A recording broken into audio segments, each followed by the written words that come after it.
Good morning. I am Adria Johnson, Commissioner for the Department for Community-Based Services within the Cabinet for Health and Family Services, and I am very inspired today. I couldn't be more pleased to welcome our government partners, our cabinet staff, and more importantly, the youth that are going to be part of our Fostering Success program here in Kentucky beginning tomorrow. We just had the pleasure of spending roughly 45 minutes with the youth that are in this program, and we heard a lot of inspiring things from them. We had one person say to us when asked why they chose to come here today and be a part of this, that person said it's better to get up and be a part of something than to sit at home and do nothing. We heard from someone else that said, I have seen too many people fail in my life, and I am not one of those failures. Again, I think all of us that had an opportunity to sit and speak with this youth are just so inspired today and so reminded of why we do this work. And we are so pleased that we are able to put in place something that will help them to bridge the path to success from coming into foster care here in the state of Kentucky. So what is Fostering Success? It's a 10-week employment program, again, starting tomorrow. It's for those youth either in foster care or who have aged out that are ages 18 to 23. We targeted those in our independent living population, and we are very proud to say that roughly 100 of those youth will be participating with us over the summer in what we hope will be more than just a job. We really want this to bridge the gap for them. We hope that this could be a potential link for additional educational or employment activity. Again, we just couldn't be more pleased. These youth had to come into state government just like any other applicant to state government would. They had to complete the application process. They had to go through background checks and screenings, and they had to go through the interview process. So that's already been a wonderful life and work experience for them. Without further ado, I'm going to turn this over to our secretary, Vicki Yates Brown Glisson, and I have to share with all of you that we owe her much accolade behind this. She immediately, when we brainstormed around employment opportunities, she was the first to say, I want to do something for those in our care. So without further ado, Secretary Glisson.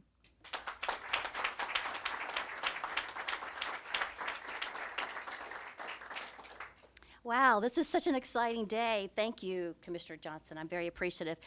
This is really a day to celebrate, a kickoff of this exciting, new, innovative, and very collaborative program known as Fostering Success. I must say that we must have some pretty good folks that are good at communication skills, because they also came up with the name Fostering Success. So I think that's a real winner of a name, and so we're going to have to get that trademarked. So we're here today to celebrate Fostering Success.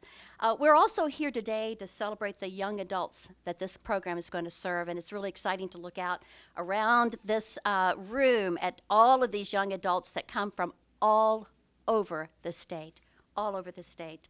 I want to congratulate you as young adults who are here with us today. You're about to begin what we think is a very unique program, and I hope you're ready for a meaningful professional and personal experience. We want to, at the Cabinet, provide structuring and mentoring to these young people as you leave the state's foster care program and you begin this program. Participants in this program have already been through a lot in their young lives, and this program will offer them a fresh start as they enter into adulthood.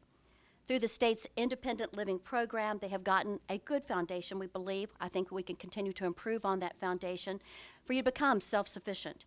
And now with the Fostering Success program, we expect that you're going to be able to get the skills and the confidence to become positive contributors to our Commonwealth. The Cabinet is pleased to be able to serve as a catalyst to establish this program that's going to empower you as young people. This program is funded totally through federal funds, completely through federal TANF funds. In the past, regrettably, these funds were either not used or they were only used in very limited areas of the state.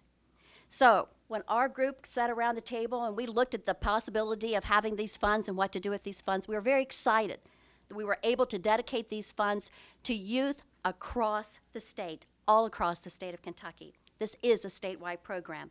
Fostering Success was offered to all 621, can you believe this, 621 aging out of foster care youth that are in our Commonwealth. We had 162 kids that wanted to participate. We now have over 100 that have already stepped up and are going to be participating in the program.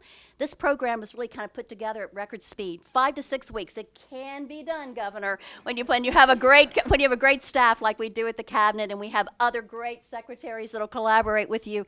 It can, and private sector individuals. It can be done in record speed. So these are folks that, haven't had what maybe some of us have had. They haven't had parents there to help them. But we at the cabinet are pleased to be able to provide this very fresh, we think it's a fresh, innovative, coordinated approach to be able to provide the type of mentoring, care, and assistance that every young person in our Commonwealth deserves. As Commissioner Johnson said, participants in this program will start by working in a local county DCBS office, in one of our county community-based services offices. I want you to know, for every youth that is here, how important that is to this cabinet, how important that is to the state of Kentucky. You will be on the front line. I want you to know that your job is very important this summer. You're going to be receiving computer and customer training skills. These are going to be from some of the best in the state. These are going to be skills that will live with you and provide sustenance for you for the rest of your life. I think many folks talked about that they wanted to come here and learn skills. You're going to be learning clerical skills. You're going to be learning computer skills from some of the very best. We also have expectations. We said this is really a job. You're going to be treated just like someone that is working in a DCBS office. We have high expectations. You need to show up at work. You need to dress appropriately. You need to work with folks that you're going to be working with, our clients. Our clients are very, very important to our cabinet, and so you're going to be working with those cabinets. Best of all, you're going to have at least 2 mentors. I think mentors are that's one of the most important things that someone can have. You're going to have 2 mentors. You're going to have a mentor that came and worked in our war room. So you're going to have someone that was in our war room for at least 3 weeks learning computer skills around the Benefine system. So you're going to be working with them as you have computer training. They're going to take you under their wing. You're also going to have the DCBS supervisor that's going to be working with you. So you're going to have 2 mentors. I also want you to know that you can call me at any time. You can call Commissioner Johnson at any time and Deputy Secretary Feely at any time. We are here. We want you to be successful. So we're building on this Summer Works program, and we're looking forward to leveraging also other programs. We are looking for public-private partnerships. One of those partnerships I would be remiss if I didn't mention, because I think it was instrumental in getting us inspired. One of those partnerships is True Up. And I appreciate Mr. Harshaw. Mr. Harshaw is here today. Mr. Harshaw, you want to just hold up your hand for a moment?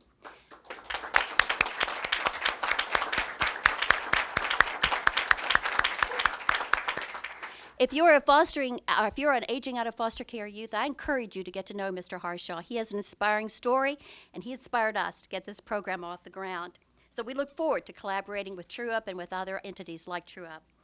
I also want to thank the committed folks at the Cabinet for Health and Family Services. Sometimes I think people don't understand. This is the largest cabinet. It's over half the state budget. We have such wonderful people that work at the Cabinet for Health and Family Services. They are so dedicated. Pam's nodding her head. They are so dedicated. And they came together to get this off the ground in record speed, as I said. I would be remiss, though, if I'm looking for him, if I did not particularly point out Eric Clark. Eric is the legislative director at the Cabinet. When we all sat around that table and we came up with this idea and we knew we didn't have a lot of time, we decided that we would get Eric involved because guess what? The legislature's out of session. He must have time on his hands. So we did a great job in making Eric the point, and Eric has worked with our staff. He's worked with regional folks, and so I want to recognize Eric and thank him for what he's done. So thank you very much.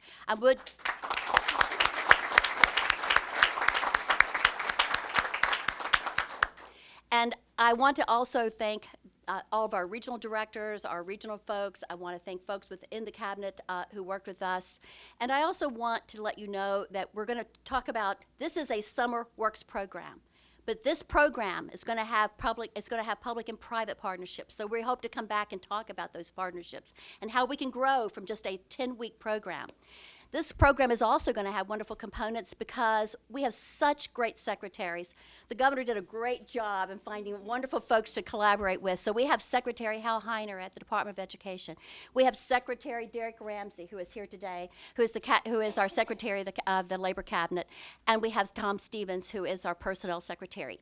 It takes all three of those. It takes all three of those along with our cabinet to really be able to build a program because everything is complicated. It is amazing. But, Secretary Ramsey is working on an apprenticeship program, so he wants to work. We talked about that assessment. You're going to be taking an assessment. You're going to have a life coach, and you're going to have options whether you go to college and you have your tuition paid or whether you take an apprenticeship program. So hopefully this program is going to grow, and we'll be back to talk a little more about it.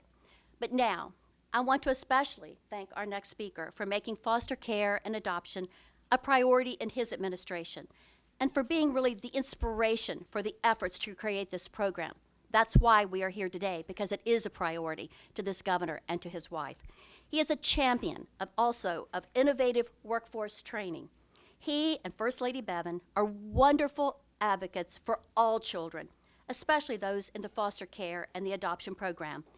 This project has special appeal to them, and that is why they wanted to be here today. They just spent about 45 minutes upstairs meeting each of these youth. I think that was a wonderful experience. I learned a lot. And they have spent a lot of time with youth and this program, and that's one of the reasons they wanted to be here today to share in this vision.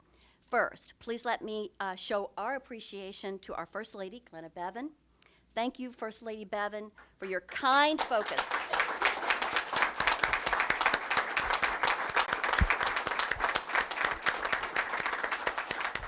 Thank you for your kind focus on children and youth in this state, and I know you come from the heart. And now, please help me welcome Governor Matt Bevin, one of the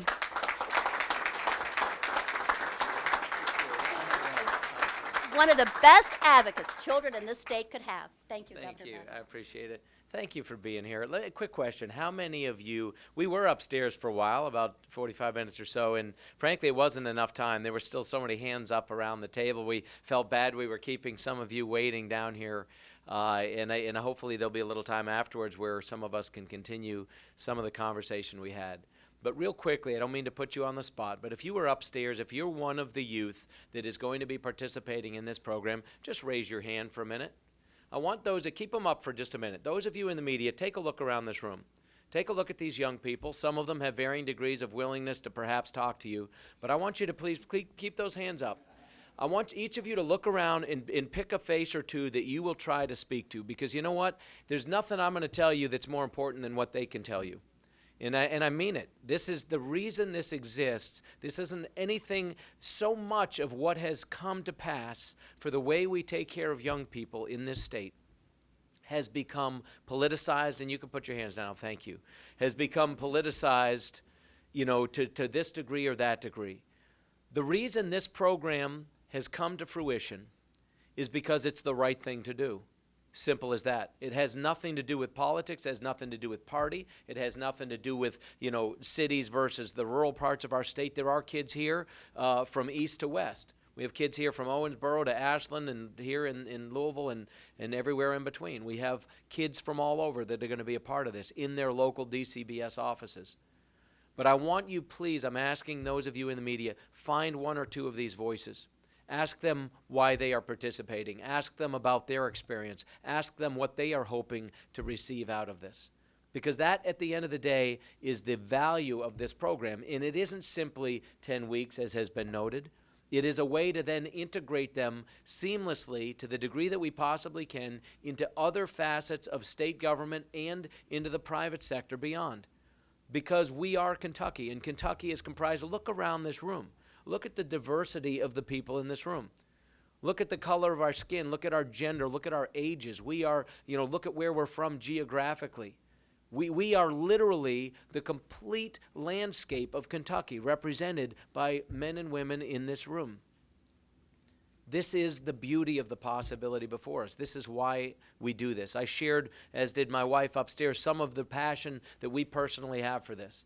This is not a game to us. This is very serious, and we have failed as a state historically and as a nation, sadly, some of the very young people that are represented in this room. And yet, because of the caliber of the people who work here and have devoted their lives. There is nobody. Let me ask one other favor of you, and they'll hate this even more than the kids do. If you work here in DCBS, can you raise your hand for a moment? I mean, keep those hands up for just a minute. Again, take a look around for those in the media. Find one of these people. Ask them why they're here. Because I'll tell you what, thank you. And you can put your hands down. I'm going to tell you this. They're not doing this for the money. They're not doing it for the satisfaction that comes at the end of every day of feeling like, gee, everyone really appreciated me today. I mean, quite the opposite. So why would somebody do a job where you go home feeling like the life got sucked out of you and you sure weren't compensated enough for the amount of life that got sucked out of you, and yet you come back with a smile on your face the next day to do it again? Why do they do it? Ask them that. Ask them that. And I, in all seriousness, I would challenge some of you in your stations to create a special segment. You won't be able to, I understand in the course of 30 seconds, you're not going to be able to encapsulate that, but I would challenge some of you to go back to your respective stations and ask the editors and the managers, the producers, whoever it is that makes these decisions, to do a special segment, to do a 30 or 60-minute segment on what is happening in this office. Talk to the people who provide these services. Talk to these young people who are here, who have been the recipients of these services their entire lives. This is how we're going to change Kentucky. This is a fresh start. This is an opportunity for something great. This is an opportunity for Kentucky to truly be the beacon of light in how this can work and should work in America. And it's starting today. It's starting with this program. It's starting with these people who have devoted their lives to this. And so for those of you who are the employees, thank you. For those of you who are the young people, thank you. For those of you who are investing your time, talent, and treasure in making sure that this works from both the private sector and the public sector, thank you. Because this is going to be something special. And I'm telling you, 10 weeks from now, we're going to look back and we're going to be fired up about lessons learned and ways we're going to take this forward into next year and into these other apprenticeship programs and other things beyond. We're at the front end of something special. We really are. Thank you for being here. Thank you to those of you in the media who've come to cover this. This matters. It really does. It breaks my heart and also encourages me simultaneously every time I come in this building and I'm told I'm the first time they've ever seen a governor come in here. I've heard it every time I've come into this building. That's crazy. These are the kind of things you should expect from your elected officials. In speaking for myself and for my wife, for us personally, as well as professionally, and on behalf of the cabinet secretaries and deputy secretaries and the commissioners that are here, this is what you are going to get a whole lot more of for the next 4 years from this administration. A lot of hands-on attention, a lot of hands-on involvement, and a lot of interaction. And we expect to hear feedback from you. And you young people who have these ideas, keep it coming. Because you know better than we do how we need to fix this and make it better, how we need to improve it at every turn. Thank you. God bless you. I appreciate it. Thank you.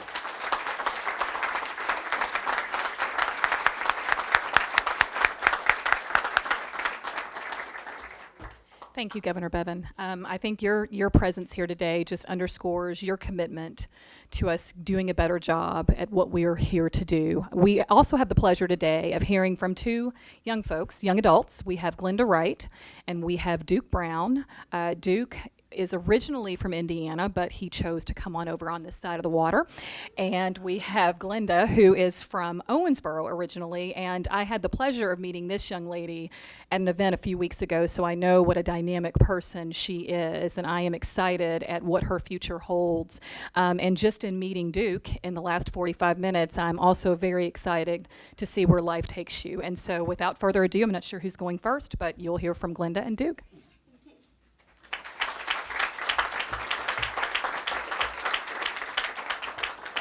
All right, I'm a little nervous, so just bear with me. I want to make sure that everything I wrote down I get by because it all means so much. All right, so firstly, my name is Duke Brown. I am a small business owner. I am a 3-month-in father, and I feel like I am an advocate for foster kids statewide. I entered the foster care system at the age of 13. Actually, at the exact age of 13, I went to foster care on my birthday. And I came home from school one day. I was so excited. I got something from a field trip. I was like, Mom. I run in the house, and Mom is sitting on the couch, silent, nothing, tears coming from her eyes. So I'm like, and on the other couch was Dina Lee McClellan, who used to be my social worker, who is now a great friend of mine. I also work at Olive Garden. She comes to see me at Olive Garden like once a week, at least. At least. All right. But Hey, everybody loves breadsticks. If you want breadsticks, come to Olive Garden. All right. So after that, I go upstairs and I see my mom sitting on the couch, and she's just sitting there. She's not, no emotion at all. And I just had a little girl, as you all can see, and I don't know what it feels like to have something drugged from you until now. Now that I think about it, having my daughter dragged from me, like, there's no telling what I'd be willing to do to go back and go through and get her. Anyway, the thing I want to talk about mostly is the relationships.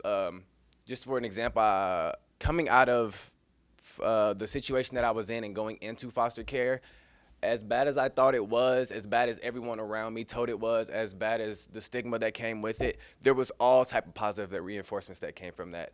I've seen remarkable places. I've done amazing things.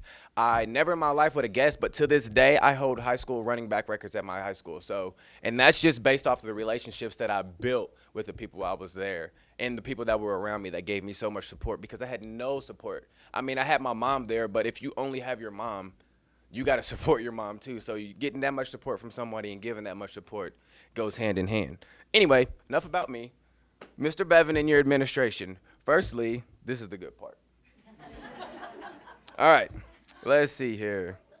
Appreciate you giving me the good stuff first. Yeah. I feel like there's a second part that's coming. I want to hear it. All right, firstly, I would like to thank Mr. Bevan and his team for making this wonderful opportunity a reality. Not only for me and Glenda, but for all the youth that are out here and that will have a part of this opportunity and to take it into them.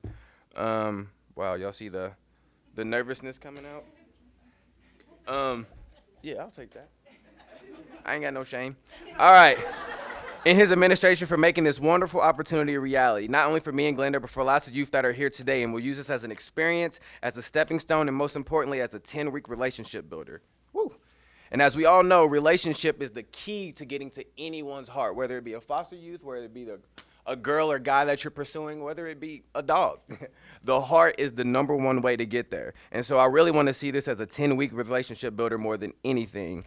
And having a new life to take care of gives me many reasons to want to go to work. But when I go to work, going to work to do this, I don't really need a reason to go to work. I don't need to have a daughter to go do this. I don't need to have rent to pay to go do this. I could be anywhere. I could have everything paid for, and I would still go to work every single day to do this, just because the office that I work in, this is getting bad. Just because of the office that I work in now is the same office that I went to and visited my mom at when I was in foster care. It was supervised visits between me and my mom. So now for it to see full circle and to come back around to where I might be helping kids or I might be watching kids do the same thing, it's just crazy to me to see that this can come back up and actually do this. I would have never guessed in 17 billion years. Woo, thank you. I feel like a pastor or something. Amen or two? Amen or two? All right. So this is what I wanted to say mostly. So to the youth that had this opportunity, use it to build lifelong relationships. Use it for the down payment on that old Ford Toyota Corolla that you need to get back and forth to work. Use it for that laptop that you're going to use for classes. Basically, invest in yourself. Invest in yourself. Matt Bevan and his administration and his team has done everything that they can to invest in us. So it's only responsible and it's only right that if we take the time to use this opportunity to invest it in ourselves. With that being said, one more fan.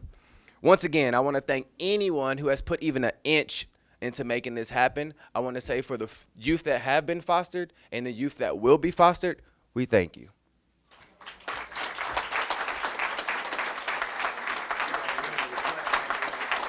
Thanks, man.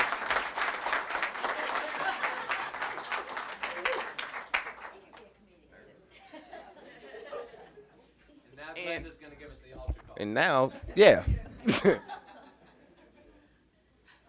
Just like what Duke said, if any of my professors saw me bringing something like this to the table, they'd be very disappointed. But everything I have on this paper is so important, and so I want to make sure that I hit all my points on here. I want to start by saying, hi, my name is Glenda Wright, and I'm here to be one of the youth representatives for the summer employment opportunity. I'd like to start by giving just a little bit of information about myself because I think it's really important to see who's talking to you to really get a good understanding. So I am a senior at Murray State, and I'm almost a former foster youth. I entered care in 2009 with 3 of my other siblings, and I was just trying to recover from a loss that actually put me into foster care. So add that to kind of trying to figure out what I wanted to be in life and what it actually meant to be, considered a foster youth. I was that child that was just knowing, not knowing where life is going to take me. So fast forward, and today you have a young lady that almost has a business degree and is prepping for law school. So.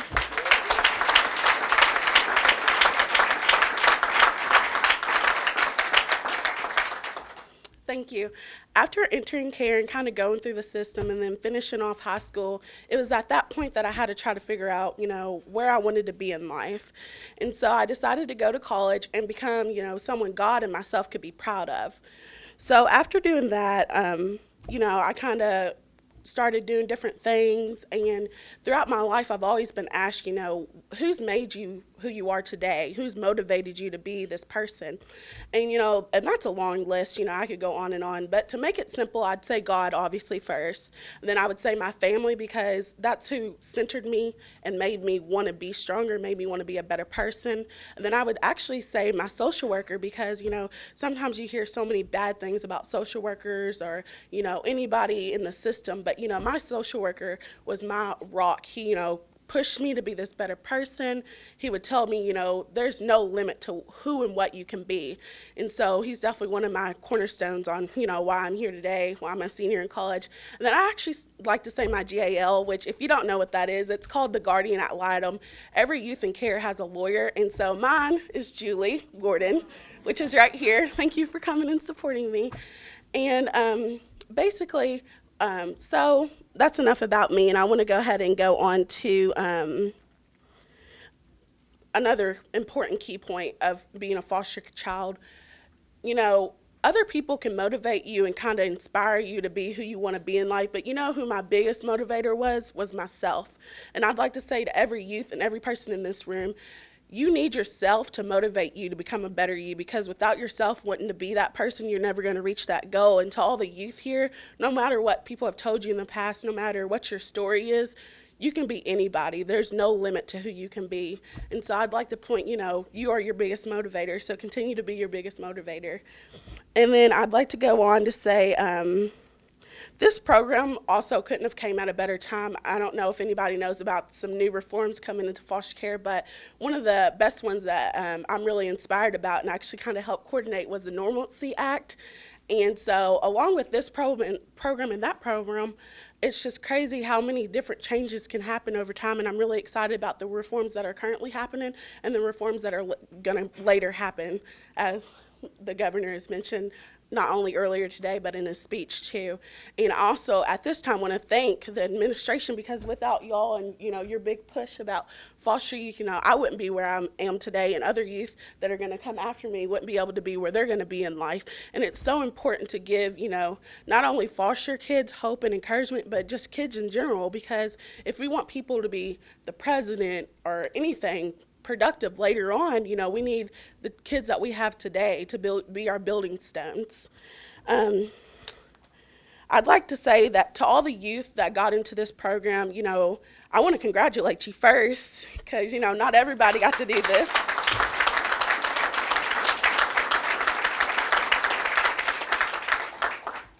And I'd also like you to encourage you to take this, and like Duke said earlier, I'm going to use this money to help me whenever I try to go to law school, because obviously that's not cheap. And and I just want to tell you, whether you're going to use this money to buy a car, which I know is crazy expensive because I had to do it on my own, whether that's trying to find an apartment or just basic food. I mean, my freshman year, I could have used this opportunity. It was a struggle, man. And I'd also like to say, like someone mentioned earlier, I kind of love that they said it, but the quote about, be the change you want to see in this world, I want to say that to y'all because, like that person mentioned earlier, if you want to see a better tomorrow for foster youth or the world in general, you got to step forward and be willing to be that person. So I'd like to say that. And then I'd also like to end kind of on something that has been really close and dear to me in my heart is, like I mentioned to the governor earlier, is about the VOC. And since, I have all these great youth in front of me that are obviously, not sheep, but herders. So I'd like to say that the VOC is basically Voices of the Commonwealth, which basically means that I'm a youth advocate for kids in foster care. And so I go and talk to the commissioner about changes that we'd like to see in the foster care system. And because, I was a foster youth, I can kind of see it from y'all's perspective.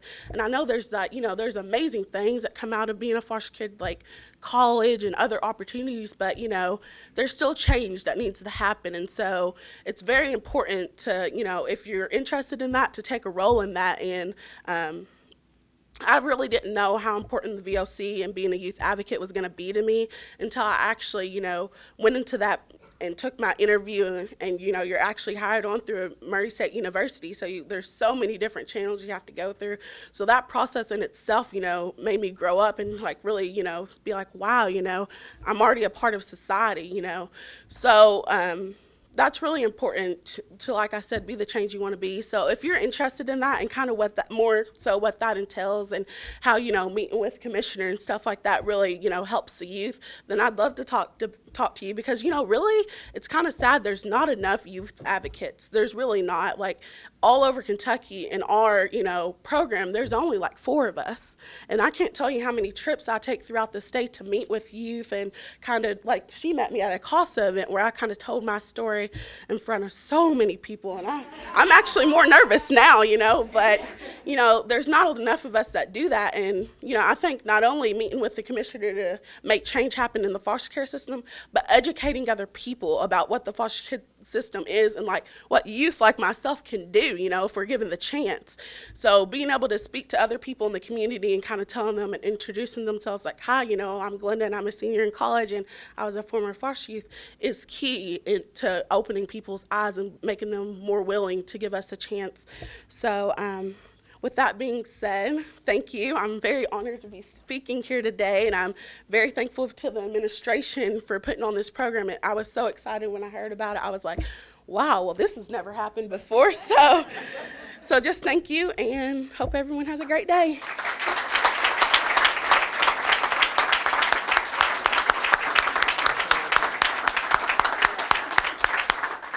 Well, that wraps it up. Duke took my notes to fan himself, so.